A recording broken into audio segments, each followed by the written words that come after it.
जाली के।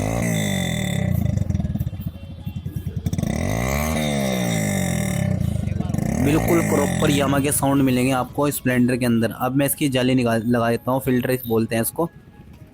उसके बाद आपको टेस्टिंग कराता हूँ एक बार।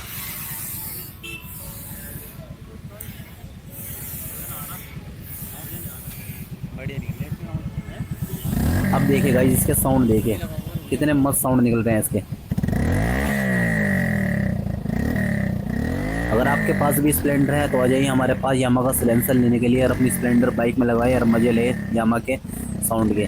और आप वीडियो पर नए हैं प्लीज़ चैनल को जरूर सब्सक्राइब करके आना, वीडियो को लाइक और ज़्यादा लोगों को शेयर करेंगे ना। थैंक यू सो मच आज वीडियो में।